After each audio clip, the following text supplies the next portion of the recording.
We're back. We got another episode of Conlon's Corner. Yeah. With the great Maria Conlon.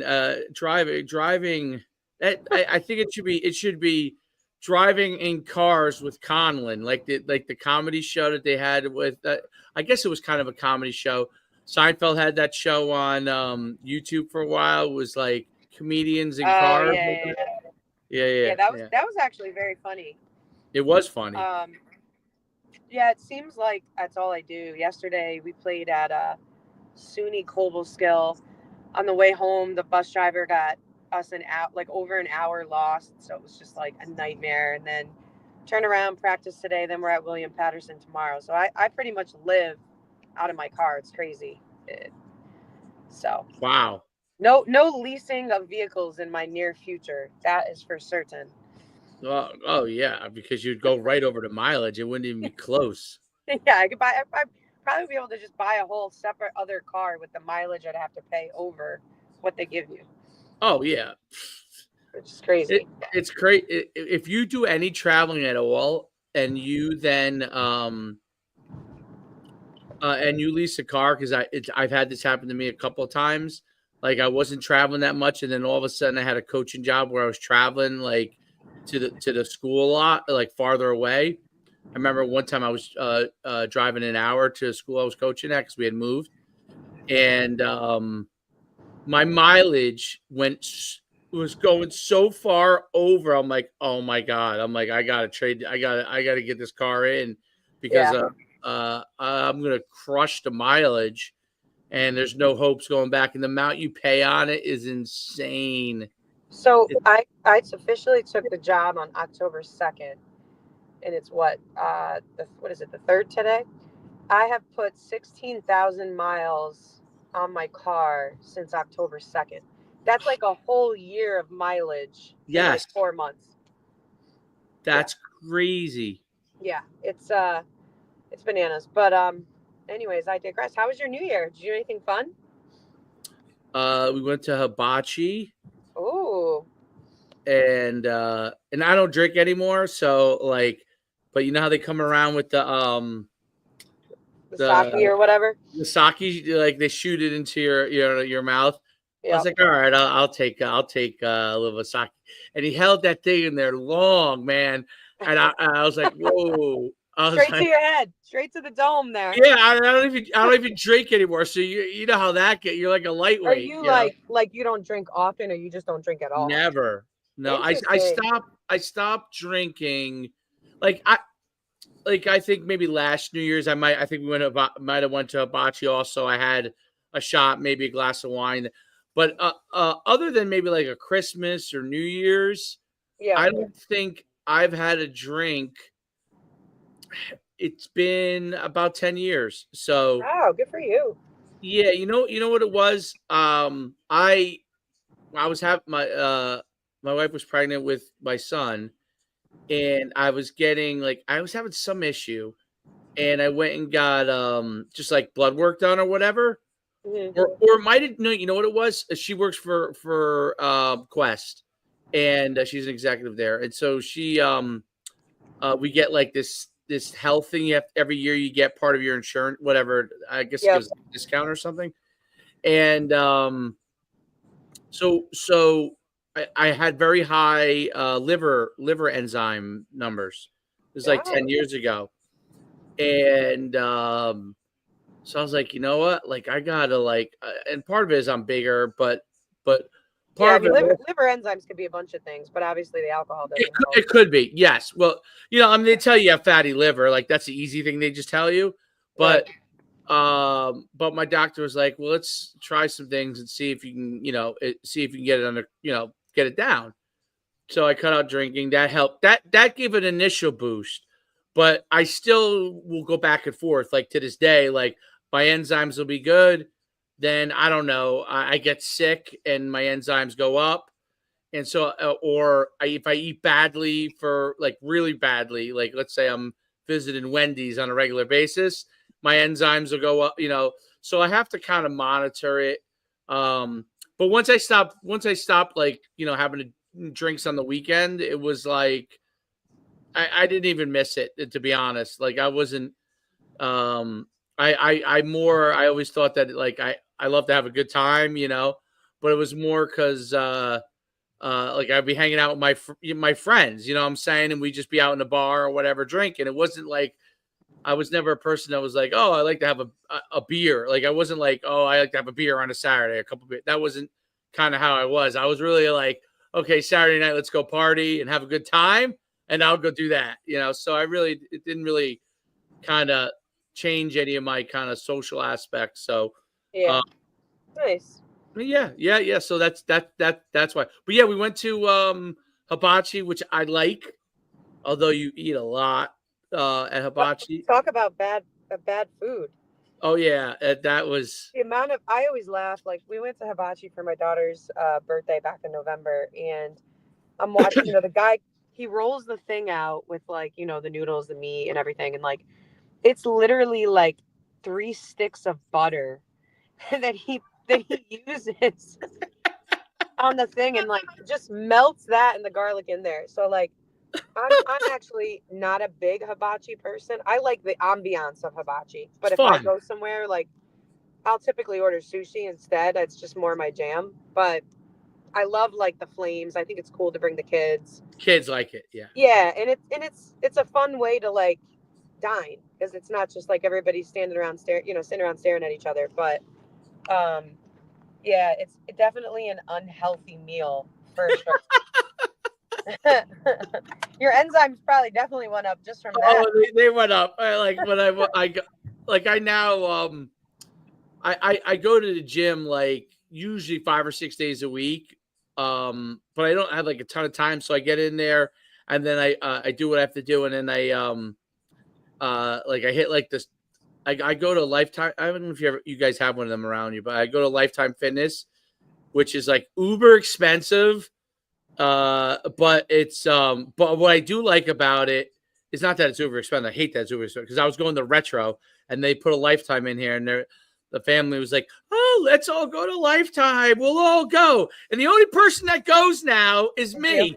So my son, first all going to the play area, but now he's like, all the kids are like, I guess there's a million kids in there, and so he's 9, and he's like, he's a big kid, so he doesn't like, I don't know, he doesn't want to be around like all the Yeah. little kids. So, and my she goes in there, but like it's not like I'm going there all the time. So Now, what are you like? All right, you go to Lifetime Gym tomorrow morning. Like, what are you doing when you go there? when I go into Lifetime, I go. So I walk every day first in the morning. Whenever, like before I go on any of these podcasts, I walk for like 45 minutes. So if I walk first, I don't get to the gym until after these podcasts are over, Yeah. unless I don't have one that day. But if I don't have something, then I go. If I don't have something, I'll go to the gym after my walk, and I go on the bike, and I do like intervals on it. So I go real slow because I already walked for 40-45 minutes, so I don't really need to like more hard. I just try to get my like VO2 up a little bit. Yep. So I go like 20 seconds hard, 30 seconds off, 20 seconds hard. I do that for between 5 and 10 minutes, just like hit it hard. And then I do the same thing on that. Like, you ever see the arm thing? You remember they used to do in rehab if you like hurt your shoulder or something? Like an arm bike. Yeah, like an arm bike. So I do the same exact thing on the arm bike. And just because I have to protect my knee, my right knee probably needs a knee replacement. So I would do that running, or I would do that on the elliptical, but it would hurt my knee too much. So I do that, and then I go and I chew like I'm either doing like chest. I do 3 things each day. Like I'll do like chest, shoulders, and then maybe like some leg exercise. So if I'm doing like my hamstrings, then the next day I'll do like my quads and squat or something like that. You can So like pro sesh.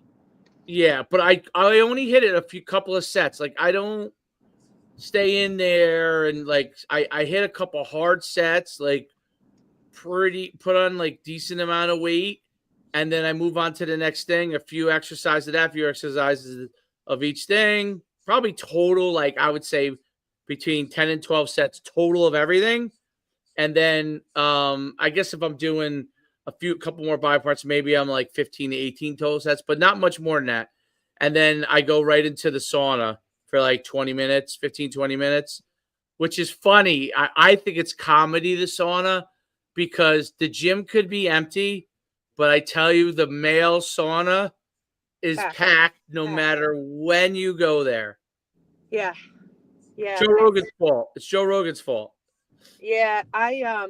So I don't know if you knew this or if I told you this, but I owned a CrossFit gym for like I did CrossFit for like 12 years, pretty hardcore, and opened up a CrossFit gym a couple years before COVID.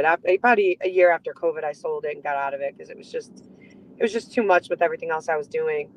And like right around that time, I started to like, what am I doing to my body? Like I was so sore all the time. Like I always had an ailment. I'm like, what am I training for? Like I need to train to just like not die at a young age if possible. I don't need to be Right. training for like CrossFit competition. So, I ended up dialing it back about a year and a half ago.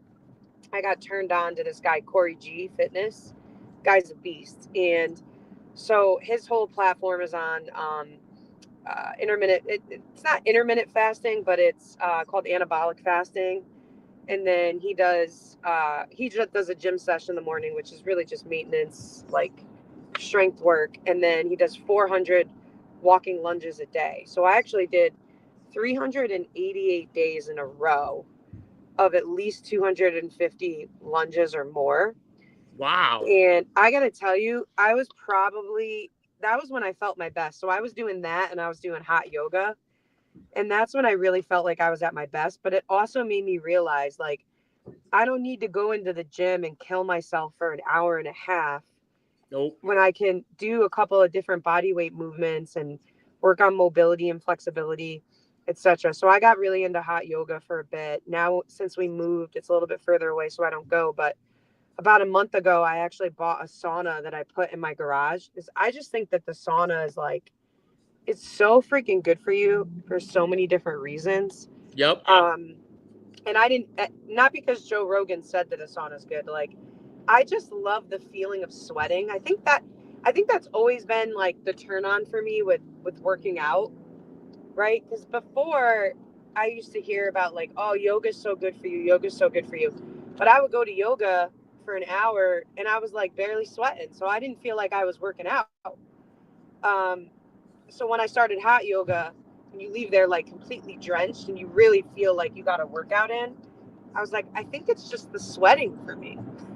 Like I just need that, like the endorphins to come out of my body that way. So, I just try to stick to like maintenance stuff now, like Yep. toning body weight. Like I'll hit core, I'll hit legs, and then I'll hit the sauna.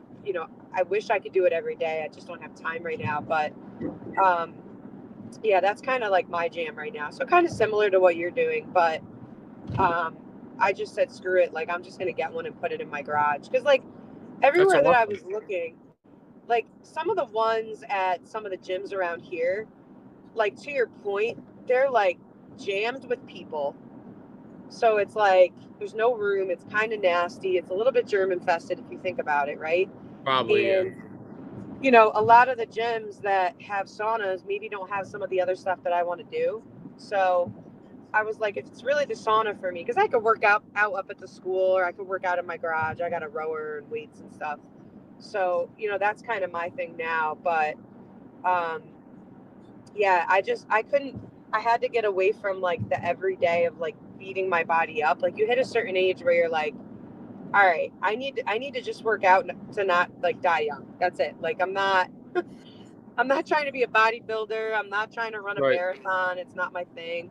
I have a messed up ankle from playing, so like run a ton. Right. But I'll walk. So I'll walk, and like the walking lunges is good for me. Um, so yeah, that's kind of my jam. It's always interesting, like what do athletes gravitate towards too as they get older, because it's kind of weird if you do nothing, you know. It is. I ran into so there was when pickleball now it's like wildly popular, I but want to get into that. I haven't had to. I think in the off season I'm going to try because there's a couple cool pickleball arenas and leagues by me. But I like again, I always liked racquetball. That was such a great workout. But I just need to yep, understand pickleball better. you would probably be great at it. But I started playing this was I want to say COVID year or maybe the year after COVID. I think it was a year after COVID. My wife bought me lessons like just because I talked about like I'll go do it, you know. She got me lessons, so I started going to this guy at like a he's like a is a pro pickleball player, younger guy, and I liked it. I was with this group of like they were kind of older guys, but it was great. And then I started going crazy with it. So I started playing in tournaments, and like in 2022, I played in tournaments.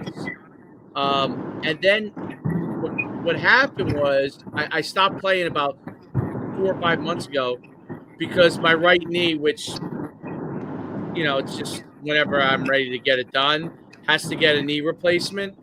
But my Yeah. knee, so it was starting to really like bother me See, and I playing. wonder if it's going to bother my ankle because it is a lot Yeah, of planting and pivoting, it is.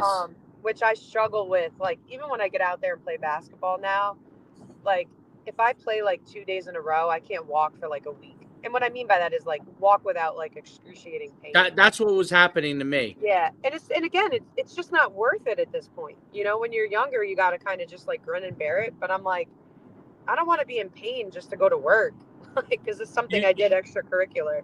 you know it's addictive to things athletically because even though you're older and you may not be able to recover as fast, so you come back and play the next day.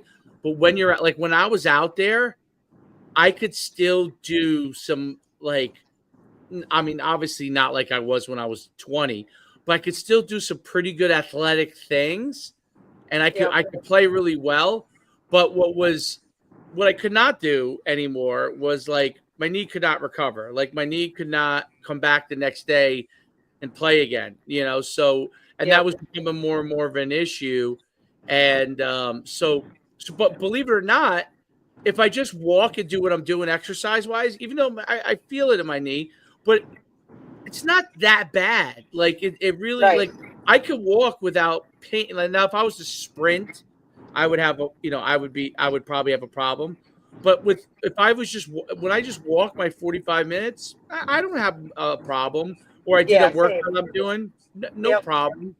But if I try to do something like a next level, like if I'm at my son's basketball practice and like I'm moving around a lot, like not moving around coaching, but like demonstrating things, start demonstrating It's stuff. the cutting and the pivoting. Yep. That Yep. That's that's really, exactly right. and that's what it is for me. Or like weight bearing. Like if I would do like squat cleans at the gym, because I'm catching it and the pulling the weight down onto my ankle, it rocks it. Right. It totally rocks it. So yeah, it stinks getting old, especially as an athlete, because like your brain's like, oh, I could do all these things, and your body's like, you're nuts, like you're Yep. totally nuts. Um, And then but you know, your kids think you have no athletic ability. They laugh. They think it's like they think yeah, they're like, come on, you're not an yeah, athlete. yeah, which is funny as hell. Like my son yep, is like, you can't do nothing. yeah. My daughter like always asks me to play her one on one. So like a month ago, we went out to the driveway, and I didn't even like I typically won't play basketball unless I wear my ankle brace because it's bad news for me. But I didn't even have my ankle brace on, and I was like, all right, you want to play one on one? Like, I'm gonna really go at you this game, and I'm gonna really guard you. And I ended up beating her the first game like 11-0, and the second game like 4-0 or something like that. And she's like, "Oh, this is way different than the other." And I'm like, "Yeah, because I actually like tried a little bit this time. Like I still got it a little bit. I'm just old. Like I can't do it every day." Um, but yeah, it's funny because your kids they don't understand like how fast you used to be, or like how high you could jump, or like quickly you could move. And what I've realized too with sports as you get older is like you just got to get smarter. It's like anything else, like the whole like work smarter, not harder. But it's even in like in basketball, like I can get away with a lot of things because I understand angles, I understand screens, I understand like, different pivots that I didn't have to rely on when I was young, and I could just go and do it. But now it's like, I wish I was this smart when I was still really athletic and do all the Yes. like the physical things, but also still now use my brain. But that's everything. So No, it's a great point. I remember when I was in my 6th year at UConn, I was finishing up my MBA there, and I worked for oh my god, I can't believe it, just Kyle Muncy, and I was like, I was doing like the press conferences, then I would be in the booth for football, like up top, like whatever he needed, and I remember sitting up there watching the games, and I'm like, man, I wish I saw the game like I see it now last year when I was playing in my 5th year, because I now see where everything, like when you're up top like that, I'm like, oh, I see how everything really flows, like how the game flows, how the linemen really move, and your coach can explain it to you all day long, and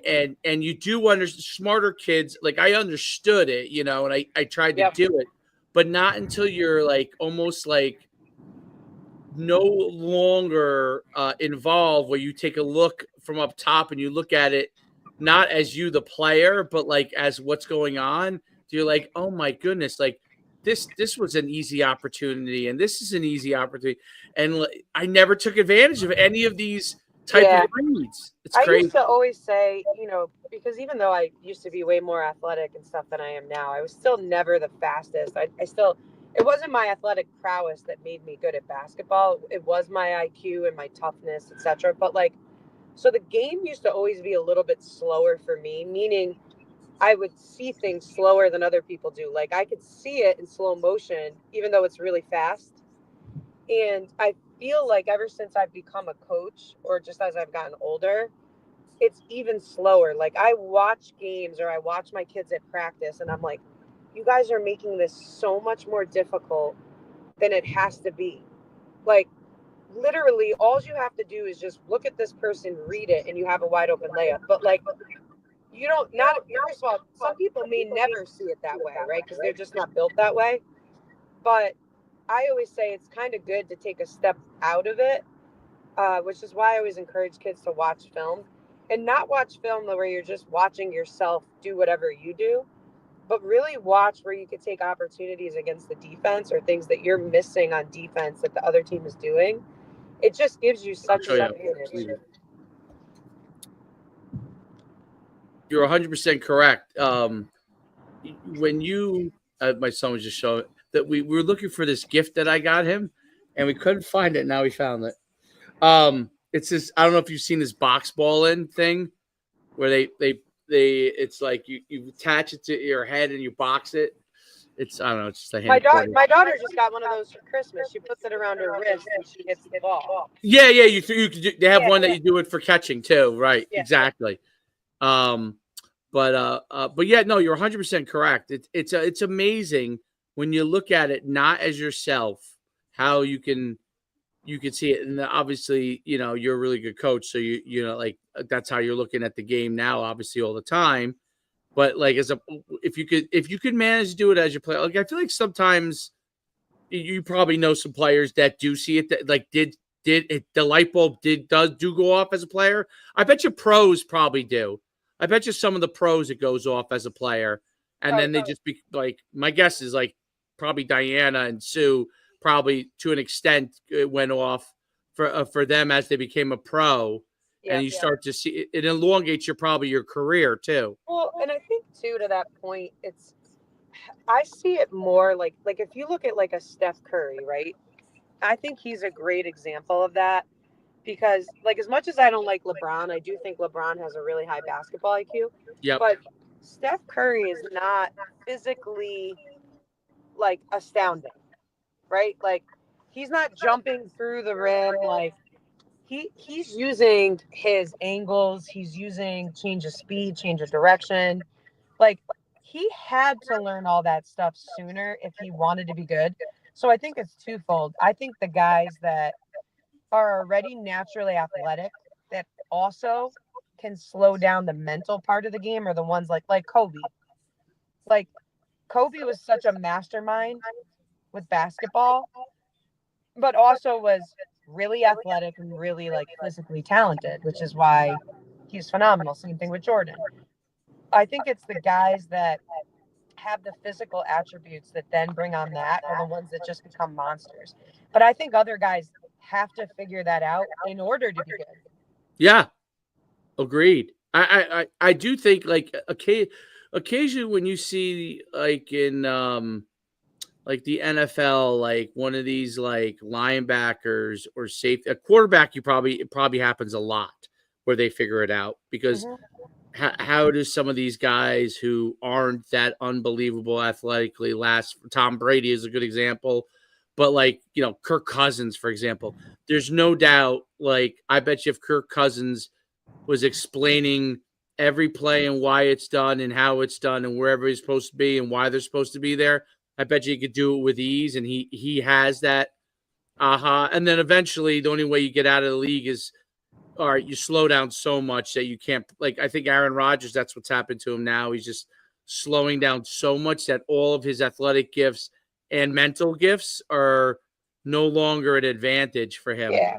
Father Time comes in and says, okay, this is enough now. It's not, it's like, You can't even run at all. yeah. I mean, Tom Brady is probably the only enigma there where, like, the guy kind of went to Tampa Bay after his prime where he can't even throw it down the field the same way anymore, but he's still making it happen. But Yep. again, that's unique situations. That's not the norm. No, you're right. Like I think it was like that. The defensive back Darrell Green, who played like a million years. Yep. He was the fastest by far initially, and then even as he got old, he lasted 20 years because even though he was no longer a 4-3 guy, he was now a 4-5 guy. He was so smart. He understood the game. He knew where players were going to be. He knew how to watch film to know where guy. Like I watched the whole Yep. thing on it, where he studied everything so much that he had the aha moment I had as a guy who was no longer playing. And most coaches, obviously, if you're a good coach, you got to be able to obviously see those things. But players have a hard time relating to it, even the smartest players. But if you do, boy, and you're athletic, it's like Yeah. the level you can, no matter what level you play at, like you go to a whole nother level. Yeah.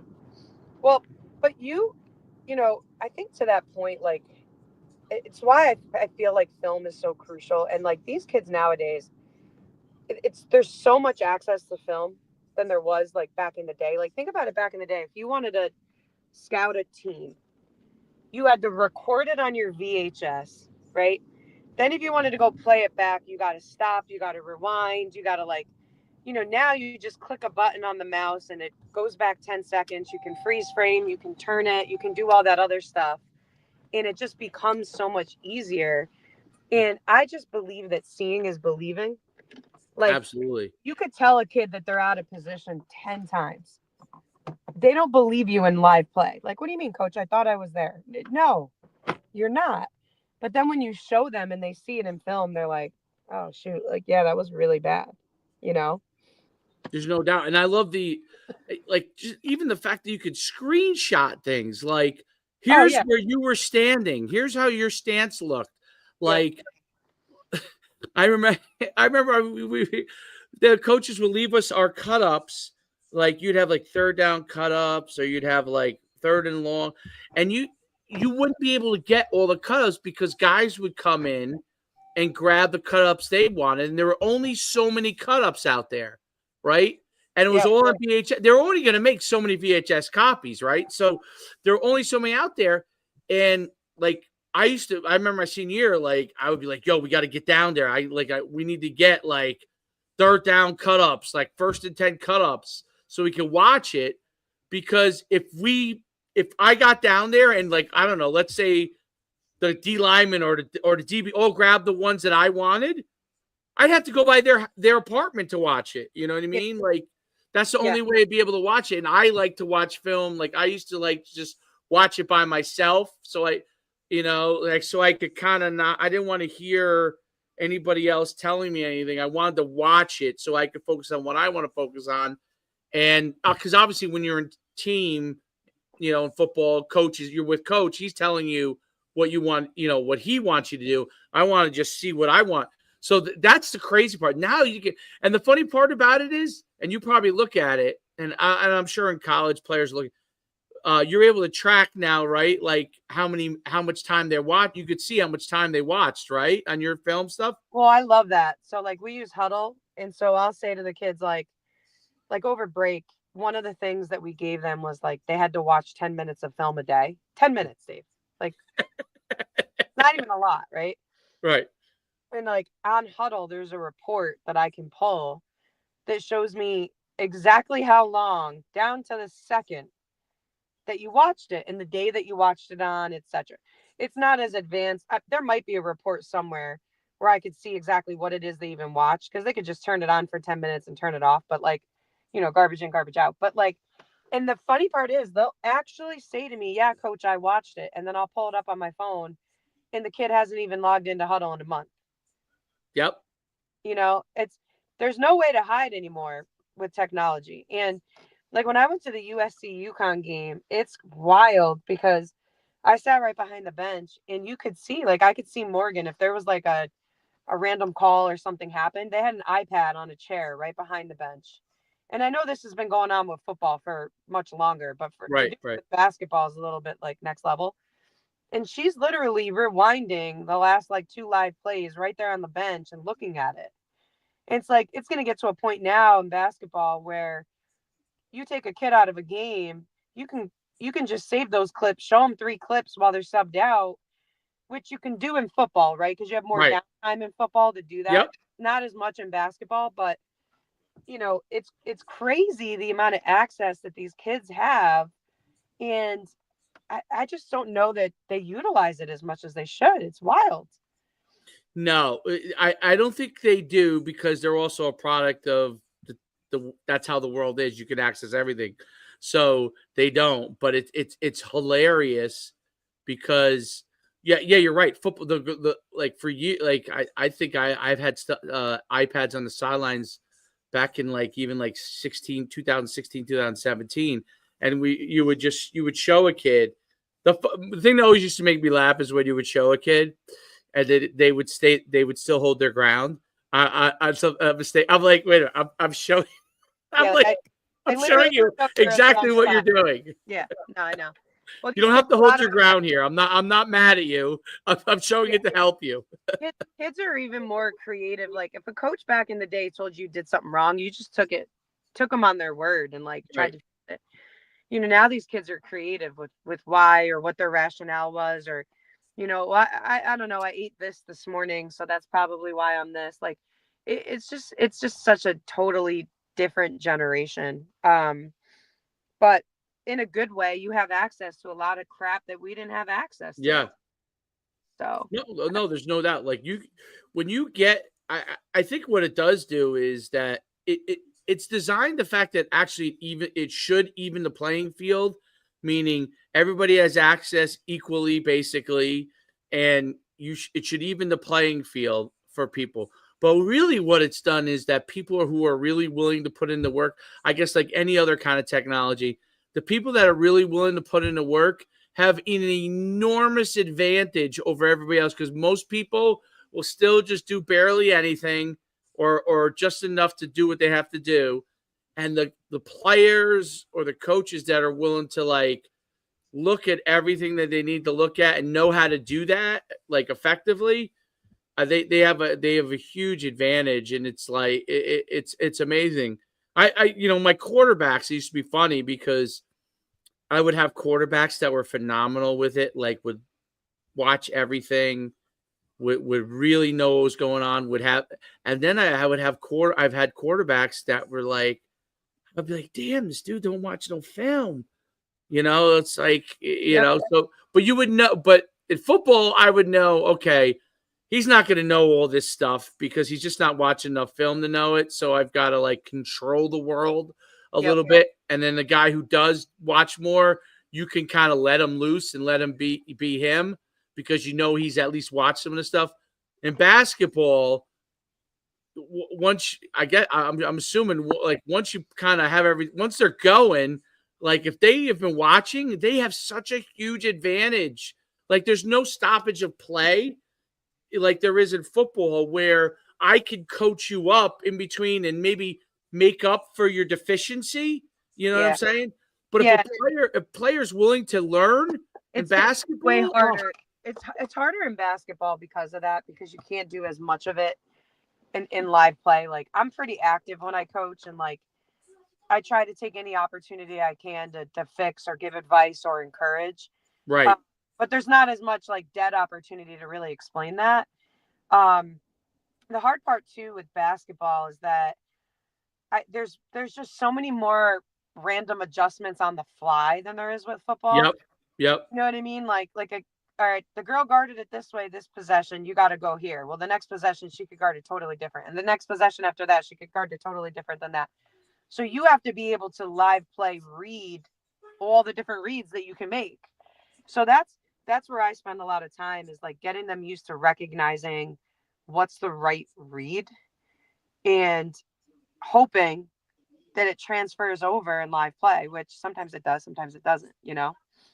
No, there's definitely you're right, and there's definitely I'm sure as it was probably for you, like you once you get to a certain knowledge base point, there's also like there are people that just somehow know where moving parts are, where the opening is on moving parts, and have an anticipation, and they just have an athletic intelligence to them that like they could be moving, and they know that this person's going to be going this way, and it's funny. I saw my son yesterday in practice say this to one of our kids. Like the kid cut to the basket, but and he fired it to him right with an easy layup, and but he didn't turn. Like he kept going through as if the coaches teach you cut, ball didn't come to you right away, keep going through like a little bit robotic, instead of so he didn't get the ball right away. He got it on the other side of the basket because that's where the opening. He threw it to him, boom, now.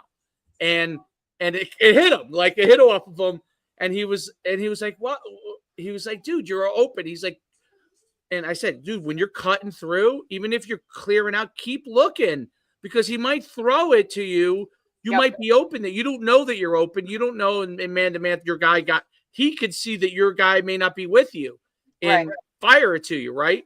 Mm-hmm. And but it's interesting how like those kind of things with kids, and you're obviously you probably see with your guards the most, but you talk about it with Strong and how she just sees the floor. Like, I mean, if you were to look at her as far as like physically, she's obviously a big, strong woman, but she's a big, she's strong, but you would not believe that she could move the way she does and how she like she doesn't come around as like athletically imposing. You know what I mean? Like, but she is. But that's the thing. But she is like the way she does things. She's smart too. She's sneaky athletic, and she has. You could tell she comes from a basketball family, and that she's just been around the sport forever, because her anticipation of she's making passes to kids where they should be. Sometimes they're there, sometimes they're not. But she's seen the game 2-3 passes ahead. You know what I mean? Like almost like hat trick plays. She's like a Jokic. Or like, she reminds me of Jokic. Yeah, she's the person that passes to the person who passes to the person for the really open shot, because she saw it 2 passes ahead type thing. Yep. What do they call that in hockey? Is that it's not an assist? What's the one before the assist? I don't know. I don't know hockey that well. I know, neither do I. I know there's a term for it, but yeah, and it's rare. It's so rare. It's rare to find kids that have all those different pieces together. And you just coach them hoping that it'll click. Sometimes it does, sometimes it doesn't. It's weird. When I watch Sarah Strong, it's like I don't know all the most modern players as well. Like I know a little bit like your era, I know, and right after that era, and obviously my era before that. Some of the more modern players I don't know as well, but she reminds me of like a super athletic great shooting version of what Jamel Elliott was when we had her. Like Jamel Elliott was super smart. Like she's still coach. She's still assistant with Yep. Yeah, Yep. okay. She was super smart. Like a good athlete. She wasn't like super tall. She was tall, but she wasn't super tall. Yep. And she would always get to the right spot and like make plays and get rebound, do all those things. But you'd be like, how does she do that over and over again? The only difference is that Sarah could shoot, dude. She could shoot the lights out. Yeah. And that was a different time period. Maybe it wasn't as required of Jamel back then to shoot like that. Yep. But and she had Rebecca, I guess, as well, and probably also Sarah Walters. yeah, so she probably didn't have to even worry about any of that stuff. But I guess that's a nice luxury, 6'4" and 6'7". Yeah. But she had that, like, she would make these passes and she would like I was not surprised that she was a coach because what I used to love about Jamel's game, she was tough, man. The one between her and Sarah to that point is like Jamel wore her emotions on her sleeve. Yes. And like she wanted to rip your head off and like feed it to you for dinner, Yep. Sarah's like a quiet assassin, like, Jamel was not quiet at all in regards to that. And, she was an intense coach and really passionate, still is. But yeah, it's cool to see. Sarah's exciting. She was my favorite. Jamel was my favorite when I would have a class with her because we were both in the business school. And if I'm telling you, when I would walk into class, she would yell. She'd be like, "Shoo!" You'd be like, I'm like, "Oh, come on, I'll come sit over by you," because she knew she was a good student and I was a good student. So she'd be like, "Yo, you come over here to sit. All right, come over. I'll come over." I probably would have saw you anyway, but she was so enthusiastic. She would yell, she would yell your name out. It was so funny. Yeah, she's got a great personality. Great personality, amazing personality, a really, really amazing personality. No, I that luxury they had with 6'4" and 6'7" probably. Did UConn ever have that kind of women? I'm trying to think if they ever had that kind of size in the same court at the time ever again. I can't think of any. Maybe like Paige Sauer and Kelly Schumacher at the same time, but Okay, not like to that level of like, interior dominance that those two had. that was probably the first step to when Gino just got everybody, like literally. Obviously, when you were there, all of you guys were the top players. You know what I mean? Like no one talks about it a lot, but his huge get, like everybody talks about Rebecca, and Jen Rosati, like those were really good gets back then, but they were also gambles because it's not like they were parade All-Americans. They were just right. kind of diamonds in the rough. His first big get that he had, in my opinion, was Nikisha Sales. Nikisha was a parade All-American. I mean, that kid could freaking ball. I mean, she was so freaking good. And that was like, so she was what, a freshman on that. She was either a freshman or a sophomore on that 95 team. And she was the get that they needed to like get them over the hump. I think she was a freshman that year. And she was a Connecticut girl too, right? She was. Yeah, she's from Bloomfield. And so was Jen Rosati was what, New Fairfield or New Fairfield. And then after Nikisha, you had Rita Williams, who was from Norwalk. Rita Williams. Okay. Yep. So yeah, so he's got some good gets there. But yeah, Nikisha was a really, that was like their first big get of like a first team parade All-American, top 10 recruit, etc. That's interesting. I didn't realize that. Yeah, I mean, she could do everything. Yep. She could do everything before anybody could do everything. Correct. Yeah. Now there are obviously players. There's lots of girls that have those kind of skill sets. I don't know if they were as good or not as good, but there's lots of girls that have that skill set. She was like the first player on the women's side that I saw, like, she can go inside, she can go outside, she could dribble. She was the first women's player that we got that played like a guy. Yeah, there you go. You know what I'm saying? Like, could play the street ball, but was really competitive. She played both ends of the floor. And she had like that at the time, right? Because now it's not necessarily playing like a guy because there's a lot of girls that play. But back then, that was like getting a girl that could, that could play like a guy. Yeah, there's no doubt about it. No doubt about it. No, it's funny. It brings back memories. I remember when she got hurt too. It was like, oh, Yeah, Achilles, that was bad. oh, that was such a blow. She had a great person. I wonder what does she do now? She coaches in college down I forget what school it is down in Florida. Okay, Yep, she's an assistant coach down there. She does really well. She's great cool. personality, also phenomenal personality. Yeah, we used to call her Cool Quiche. She was just cool, like. Yeah, she's cool. So when I was there, her and Rita would come to practice and they would beat up on us. They would play on the practice squad and we would see them walk in. We were like, oh man, here we go. They were picking our pockets and getting into passing lanes and wreaking havoc. But yeah, it's crazy.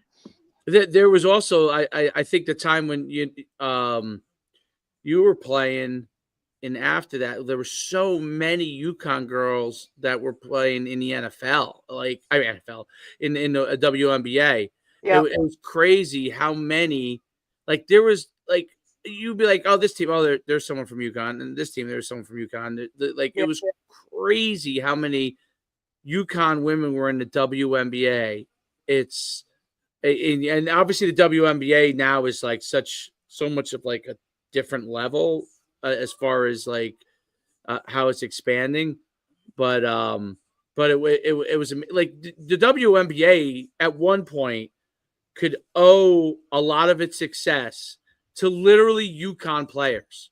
Literally, UConn players were the most prominent players in the WNBA for a very long time. Yeah, and like, topping all the different marketing campaigns and things of that nature. Absolutely. Yeah, I mean, there were players that were winning Player of the Year that were not UConn, obviously. Yeah.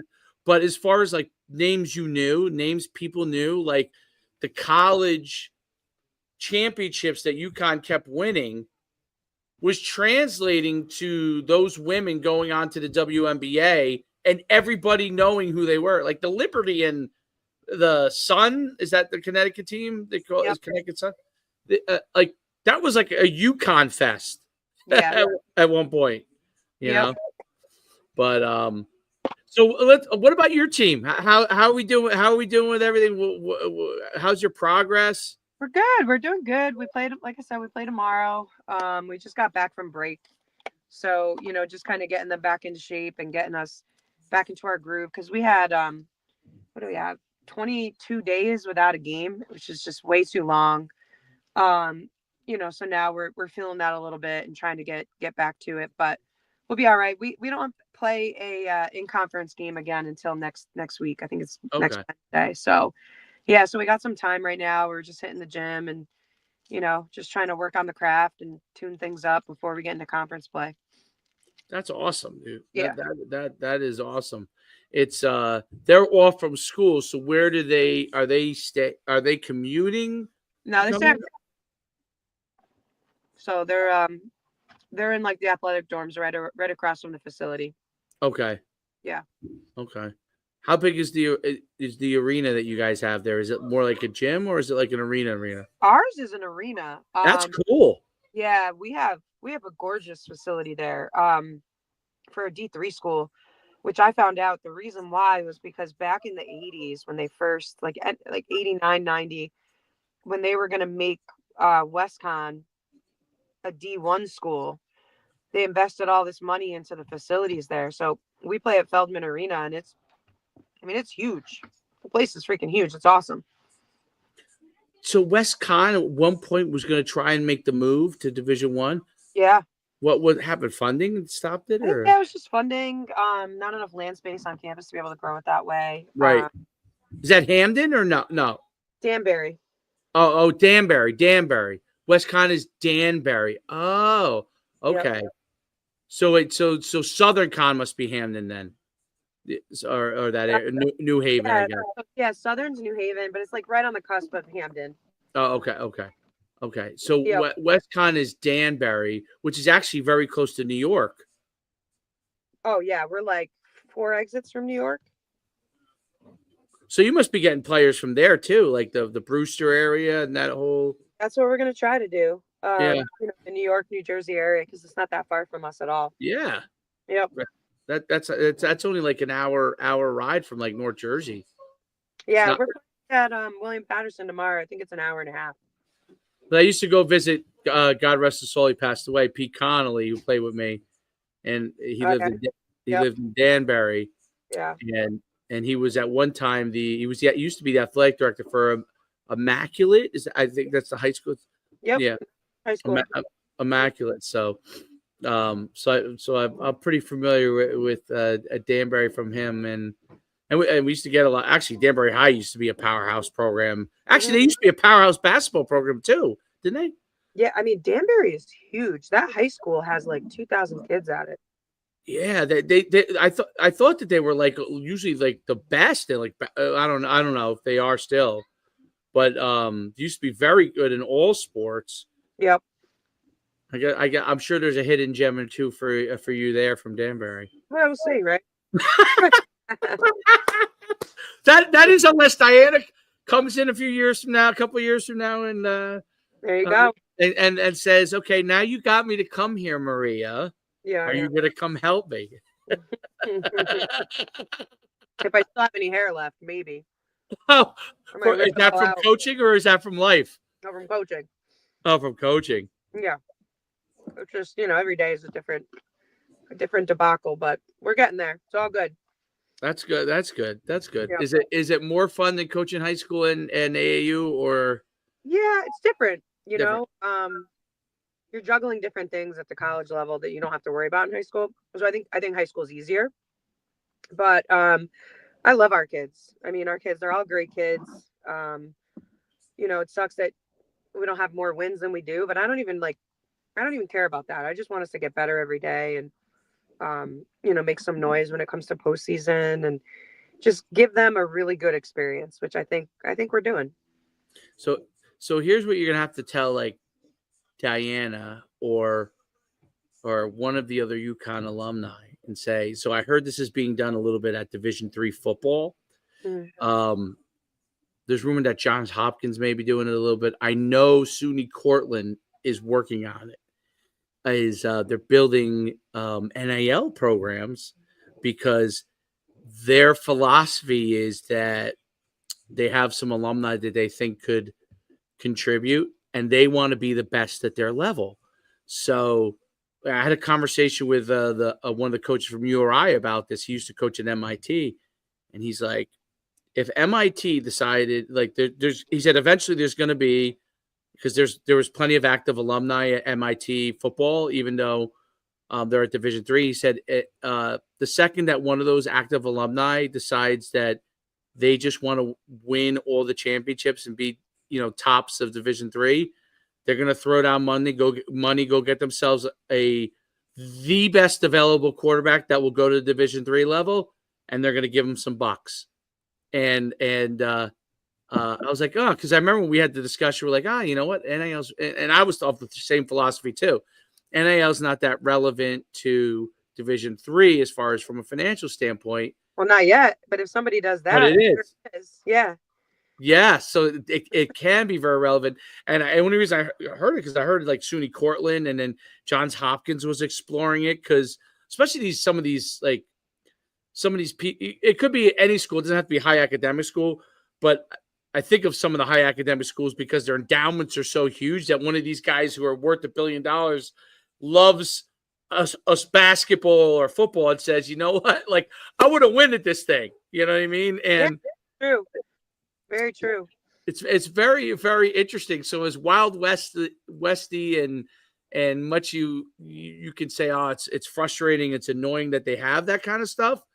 It could also work to your advantage if you can convince the right people to say, hey man, we're Diana, we're one guard away from being 15 and hey, 5. Listen, if you know any alums of WestCon that are willing to give some IL dollars, Listen, That's it. I'm sure. Listen, I guarantee they're out there.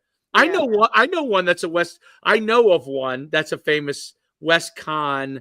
I'm trying to think. Did he play there too, or did he just coach there? But Paul Pasqualoni. Oh, yeah. I don't know. He may have played there too, but he was the West Con football coach. That was like his first. That. Yep. First gig, and I think he made him into a powerhouse way back in the day. And but yeah, that's the only official West Con famous person that I know. But I'm gonna dig for you, Maria. I'm gonna dig for you. I'm gonna do some homework too on this. You just gave me a homework assignment. That's it. If I hadn't heard that, it's so funny because when you interview all these college football coaches and high school coaches all the time, I could tell you that at some point in my hour conversation with them, we get on some NIL transfer portal discussion, and it's like the ideas that they have or that they've been told are like every time I get in a interview with them, I'm like, I learned something new. I'm like, oh. Like when they brought that up about like MIT and then that, like we heard, SUNY Cortland's already raising for it from what I understand. And then Hopkins, who's like top 4, I think, in Division III in football, I heard they're already exploring it. And my brother's a track coach there, and they have the best track. They have I think they're he's an assistant coach there, and they're I think if not the top, one of the tops. And so it's really interesting to hear that these things are all going to be possible. It's which makes it kind of exciting in a sense. Yeah, I mean, it's exciting. I'm sure it'll bring with it its own, issues, but it's definitely exciting for sure. Remember before I let you go, remember when Jim Calhoun went to what was the school he went to? St. Came out of yes. St. Joe's. He started winning there. If Jim had stayed and say he was around now, I could easily see somebody come in and just throwing Jim a bunch of money. A couple weeks ago, he still has an office there. They said he comes in once a week to read the paper and drink his coffee, and then he leaves. At UConn? No, at St. Joe's. Oh, St. Joe's. Does he really? The court is named after him. It's the Jim Calhoun Court. Is it really? Yeah. He's amazing. Yeah. It's amazing what he. I got to know his son when he was in college. He was there during the same time as me. He was a great guy. No doubt. Well, all right, I'll let you run. It was great talking with you. Great catching up with you. All right, you too, man. Have a great weekend. All right, have a great weekend. Bye.